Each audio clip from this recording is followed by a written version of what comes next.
les employés de l'État québécois qui se trouvent en position d'autorité, dont les enseignants, doivent se préparer à changer d'emploi s'ils veulent continuer à porter des signes religieux au travail. C'est ce qu'ont confirmé les porte-paroles du nouveau gouvernement caquiste. On se souvient que la CAQ avait promis de mettre en place les recommandations du rapport Bouchard-Taylor et d'élargir l'application de ces recommandations aux enseignants. Pour réagir, je joins Sylvain Mallette, il est président de la Fédération autonome de l'enseignement. Monsieur Mallette, bonjour. Bonjour, M. Auger. D'abord, est-ce que ça concerne beaucoup d'enseignants? À votre connaissance, est-ce qu'il y a beaucoup d'enseignants au Québec qui portent des signes religieux au travail? Ben, quand on a fait la consultation de nos membres il y a quelques années, c'est une donnée qu'on n'a pas cherché à obtenir justement pour éviter que ces résultats-là servent à ostraciser les membres certains de nos membres qui font le choix de porter un signe religieux. Mais on sait cependant qu'il y a de nos membres, des enseignants, des enseignantes qui portent certains signes religieux. Ouais. Est-ce que cette loi-là, d'abord, à votre avis, est applicable dans le milieu de travail? Comment il faudrait l'appliquer à ce moment-là? Moi, d'abord, ce que je veux d'abord dire, c'est que la dernière chose dont a besoin l'école publique, c'est un autre psychodrame. On sort d'une période d'austérité. Hein, on nous a privé de près d'1,5 milliard de dollars en fonds publics. Et demain matin, là, interdire le port de signes religieux, là, ça donne pas plus de services aux élèves jeunes et adultes avec lesquels on doit travailler.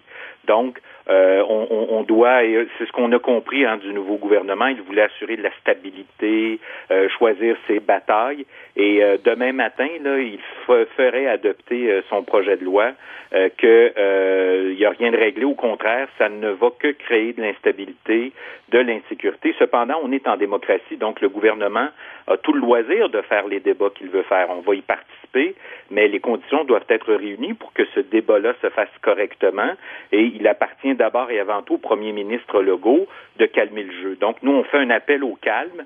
Si le gouvernement veut faire un débat, qu'il fasse le débat, qu'il réunisse les conditions pour que le débat se tienne, mais on n'annonce pas comme ça, alors que le Conseil des ministres n'est pas formé, on ne sait pas qui sera titulaire du portefeuille de l'éducation.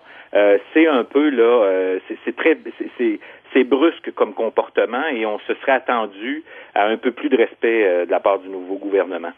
Mais comment vous recevez ça quand les porte-paroles du gouvernement, même s'il n'est pas formé, disent que les enseignants et les autres fonctionnaires de l'État qui se conforment pas à cette nouvelle loi devront changer d'emploi ou pourraient carrément être renvoyés? Ça, vous savez, d'abord, il y a un cadre juridique qui existe au Québec. On est donc en démocratie, et c'est un modèle de démocratie qui s'appuie en partie sur les lois. Et donc, il y a des lois qui protègent les employés, notamment les enseignantes et les enseignants. Et cependant, certains commentaires qui ont été faits par les deux porte-paroles témoignent d'une méconnaissance du monde de l'éducation, puisque j'ai même entendu là, que ces gens-là pourraient être relocalisés dans d'autres corps d'emploi. Il y a ce qu'on appelle au Québec des contrats de travail, et ces contrats de travail-là sont hermétiques les uns par rapport aux autres. Donc, n'est pas technicien d'administration qui veut, n'est pas enseignant qui veut. Il faut être légalement qualifié pour occuper ces corps d'emploi-là. Donc, encore faudrait-il qu'ils puissent, au-delà de la loi, venir modifier les contrats de travail. Et je veux quand même rappeler au gouvernement qu'à partir de 2020, nous entrons dans une période de négociation. On va renouveler, on va faire de la négociation nationale. Et ce que j'ai compris, c'est que la loi ne serait déployée que totalement en 2022, d'ici 2022. Donc, le gouvernement nous dit qu'en plus de mener ce débat-là, il va aussi il devra intervenir au niveau de la négociation nationale dans des contrats de travail qui sont hermétiques les uns par rapport aux autres. Donc, moi, je pense que le gouvernement doit se ressaisir. Le premier ministre doit calmer le jeu. On ne lance pas un débat de cette nature-là quand on sait comment ça a dérapé à l'époque du gouvernement Marois. On ne lance pas un débat dans des conditions semblables.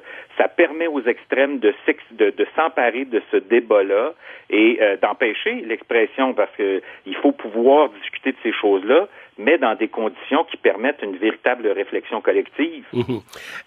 Est-ce que une clause de droit acquis, c'est-à-dire qu'on ne pourrait pas congédier les gens qui sont déjà embauchés, déjà dans le système et qui portent un signe religieux, pourrait vous satisfaire? Nous, on a l'intention, puis c'est les positions qui sont les nôtres, qui ont été adoptés par notre Congrès. Nous allons défendre le droit au travail des membres que nous représentons. Une organisation syndicale, c'est d'abord là pour défendre le droit au travail. Donc, pour nous, une clause de droit acquis n'est pas satisfaisante. Et c'est surtout que ça correspond pas à la réalité. Il n'y a eu aucune plainte de déposée contre des enseignants qui auraient cherché à convertir des élèves du simple fait qu'ils portaient un signe religieux. Quand on regarde les griefs qui sont déposés parce qu'il y a eu des mesures disciplinaires qui ont été remises par l'employeur, aucune mesure disciplinaire n'a jamais été remise pour ces raisons-là. Donc, c'est un problème qui n'existe pas, mais c'est surtout aussi parce qu'il y a une confusion. Les deux porte-paroles font référence au fait que les enseignants seraient en autorité. Mais on n'est pas en autorité comme peuvent l'être des policiers ou des juges. Un enseignant ne peut pas procéder à l'arrestation d'un élève et ne peut pas émettre de jugement. Donc, oui, on exerce une forme d'autorité, mais elle ne s'appuie pas, elle ne prend pas sa source comme celle qui va être exercée par les policiers ou les juges. Puis ce qui est d'autant plus contradictoire, c'est qu'on demande à l'école publique d'assurer la mixité sociale, mais on dirait que donc on demande à l'école publique d'accueillir tous les élèves qui proviennent de quelques milieux socio-économiques, indépendamment de leur milieu socio-économique, indépendamment de leur culture, de leur religion. Et là, lorsqu'il vient le moment de porter la question du port de signes religieux, l'école publique ne serait plus le lieu de la mixité sociale. Et au-delà des enseignants, il n'y a pas juste des enseignants. Dans une école, on fait quoi avec les directions d'établissement? On fait quoi avec les psychologues, les quelques infirmières qui viennent parfois dans les écoles, les orthopédagogues professionnels? Ce sont les enseignants qui seraient visés, mais pas les autres corps d'emploi. Donc, on nage en pleine incohérence parce que le gouvernement lance un débat, permet à deux porte-paroles d'occuper un espace sans que les conditions qui vont permettre la tenue de ce débat-là soient connues, puis assure un débat, une réflexion ouverte, puis surtout la prise en compte de certaines réalités, notamment celle de l'école publique. Est-ce que vous êtes prêt à aller devant les tribunaux pour contester cette loi-là quand elle sera adoptée, bien sûr? Ben, vous savez, à partir du moment où on dit qu'on va défendre le droit au travail des membres qu'on représente, ça ne peut pas être que dans les paroles. Parfois, il faut poser des gestes pour protéger le droit au travail, surtout qu'on est en pleine pénurie de personnel. Le gouvernement doit aussi expliquer cette contradiction-là. On constate dans plusieurs régions du Québec une pénurie de personnel, pas juste chez les enseignants, mais particulièrement chez les enseignants. Comment le gouvernement peut-il, d'un côté de la bouche, dire qu'il veut assurer la stabilité du réseau et imaginer aller jusqu'à des congédiements? Donc, nous, oui, on va protéger les enseignantes et les enseignants que nous représentons et nous poserons les gestes qui doivent être posés.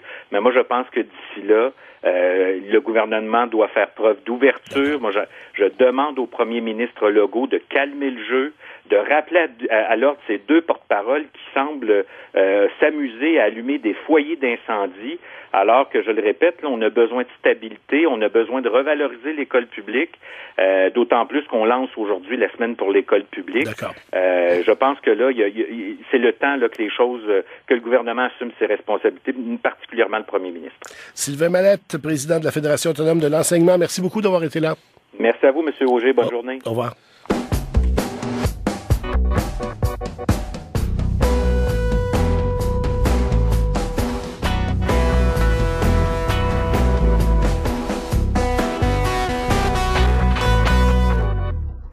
Au Québec maintenant, la CAQ a relancé le débat sur le port de signes religieux pour les employés de l'État. Un projet du nouveau gouvernement qui est accueilli assez froidement par les syndicats d'enseignants et les autres employés du milieu scolaire. On va en parler en compagnie de Madame Bouchera Shelby qui enseigne dans des écoles de la Commission scolaire de Montréal. Madame Shelby, bonjour. Oui, bonjour. Madame Shelby, vous êtes enseignante donc à la Commission scolaire de Montréal dans des écoles primaires. Vous êtes une enseignante titulaire ou est-ce que plutôt une suppléante? En fait, je suis spécialiste en anglais, mais oui, je suis permanente. Donc, vous donnez des cours d'anglais, c'est ça? Oui. Je donne des cours d'anglais aux élèves du primaire. Du primaire. Et vous êtes voilée? Oui. Alors, est-ce que le port de ce voile, est-ce que ça amène des problèmes dans votre relation avec les élèves ou en tout cas avec vos collègues? Pas du tout. Je peux dire que je n'ai jamais eu de problème ni avec les élèves ni avec mes collègues. Au contraire, les enfants sont toujours un petit peu curieux quand j'arrive dans une nouvelle école. Ils me posent des questions. Pourquoi vous portez quelque chose sur la tête, selon leurs expressions. Mais non, même mes collègues, non, je m'entends très bien avec mes collègues. Là, dans mon école actuelle, j'ai la chance d'avoir des collègues extrêmement qui me supportent. Donc, non, je ne peux pas dire que j'ai déjà eu des problèmes ni avec mes collègues enseignants ni avec mes élèves. Et qu'est-ce que vous répondez aux enfants quand ils vous posent des questions là-dessus sur le voile?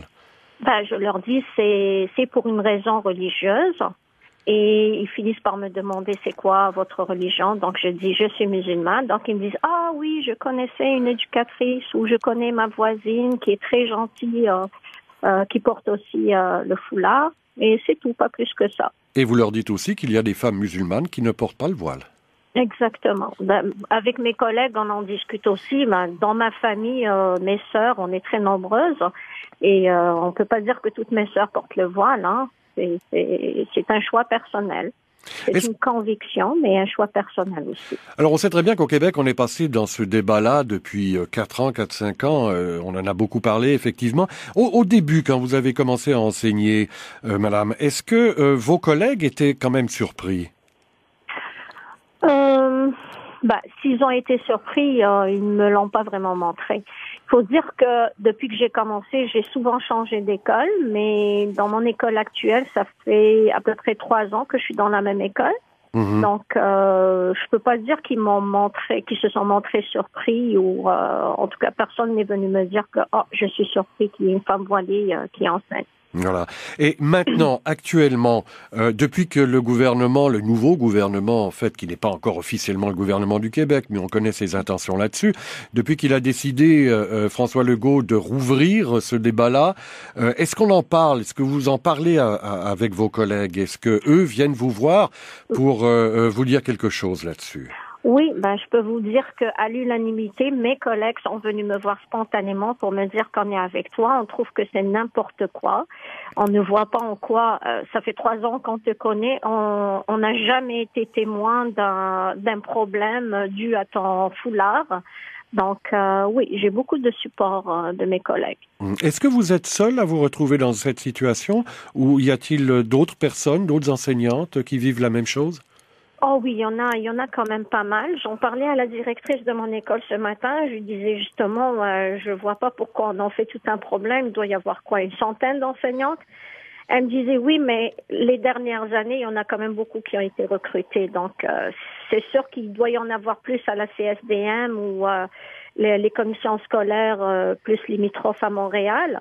Ça m'étonnerait qu'il y en ait beaucoup dans les régions éloignées, mais je pense pas. Je ne suis pas vraiment sûre, mais je ne pense pas qu'il y ait plus de 200 personnes qui portent le hijab. Oui.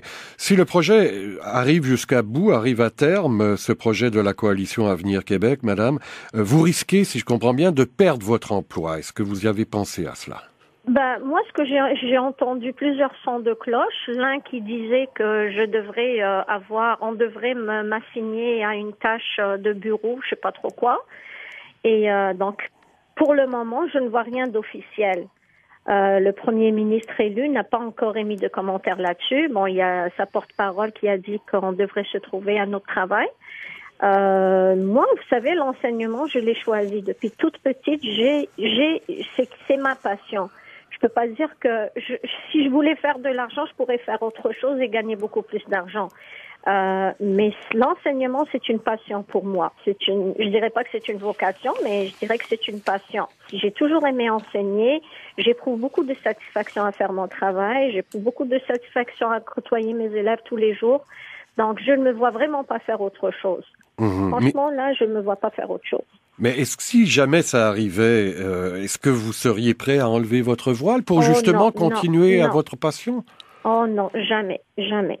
Mais pourquoi? Jamais, parce que le voile, je l'ai porté par conviction. Quand j'ai décidé de porter le voile, je suis originaire d'Algérie. C'est un pays où on a quand même la liberté. Donc, comme je vous disais tout à l'heure, dans ma famille, mes sœurs ne portent pas toutes le foulard. Il y en a, mes sœurs plus vieilles que moi, elles l'ont porté beaucoup plus tard que moi. J'étais la première dans ma famille. Et quand j'ai décidé de porter le voile, mes amis ont décidé de me délaisser. Elles m'ont dit, si tu décides de porter le voile, on sera plus amis. Donc, j'ai déjà vécu un peu,